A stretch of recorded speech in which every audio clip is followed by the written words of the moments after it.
challenges of caring for an ill or disabled child can be extremely stressful and demanding, and often respite can mean all the difference in the world. Right here in the border city, the Snowflake House Respite Foundation is looking to change things and help support local families. Snowflake House Respite Foundation is a nonprofit organization that is working towards providing respite care for children and eventually adults with disabilities. We are hoping to focus towards having a house, which would be a place for people with disabilities to come to that has staff that are trained in what they need to do to help those people have a great weekend or a great night or whatever the case may be. We really want to get the community involved. We want to let people know that we're here and that what we're doing, but also we want to find out what's needed in the community and what people are looking for as well. The response that we've gotten has been wonderful. Everybody that I've talked to has said it's a beautiful idea. They want to be able to help. We haven't had a lot of response, but everything that we have had has been positive. So needed. We really need to get this up and running because families need it, plain and simple. We just have some paperwork that we need to sign and send in, and then we should be good to go. So I've been saying probably for sure by the end of August we'll have that up and running in. Lily and her family know firsthand how important the Snowflake House Foundation will be in our community. So I have a son. His name is Patrick. He's 13 years old right now. He was diagnosed with autism when he was 2 years old. And he's a really great kid, but he's got some pretty big issues. He has difficulty with communicating. He's got some aggressive behaviors. We homeschool him, and for us, we just really need to have that break to keep. He's our third of 4 children, so to be able to touch base with them and with the other kids and to have that time to nurture our relationship. A lot of marriages of families with special needs in them, they break down a lot, and we just really need that break for ourselves as well. So. Amy Lowry understands what a difference the Snowflake House would make. Actually, for me, it would be everything.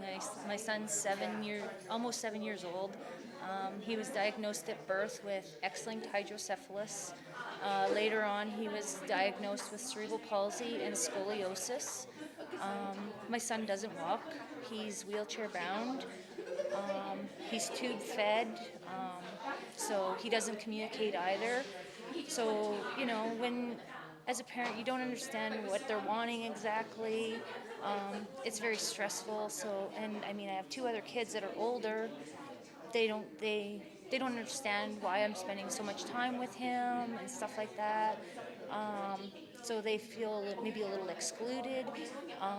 A house like this would be wonderful, even for my girls, as well as for him. Like, it's a safe place for him to be. My girls would have, if they get it up and if and when they get it up and running, they would have a place to go and be with other kids that have siblings with special needs and learn together that, you know what, it's not always a bad thing. The future looks good for the foundation, with some fun activities planned for this fall. We're having a Blue Moon Festival on October 6th. It's the first Saturday of October. We're hoping it's a first annual event, and we are going to have games and fun things for the kids to do. It's a family-oriented event. We'll have some entertainment on the stage inside. We're having it at New Life Community Church, and so we'll be having a barbecue and a silent auction, and like I said, kind of a children's outdoor fair of sorts with kids' games and things. Yeah. But there's still a lot of work to do before the Snowflake House can open their doors to local families. We're at this point, we're looking for community support to get it moving. We're going to need a house. That's the goal. We're going to need to have a house if we're going to have one. We're going to need staff to work in that house.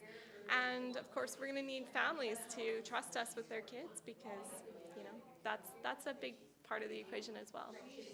As far as volunteering at the house, absolutely there would be volunteer opportunities. Things like just general cleaning, somebody has to do the dishes, right? Things like that, upkeep of the place, all those kind of things can be done by volunteers, absolutely. So.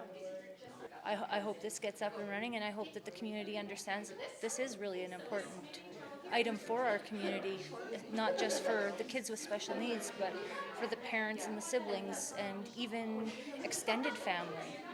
I'm hoping to see it open within a couple of years. Yeah. Their next meeting is scheduled for August 15th at 7 p.m. at Lakeland College, and everyone is invited to attend. When we return, I have the full story on a memorial walk for homicide victim Delene Bossy.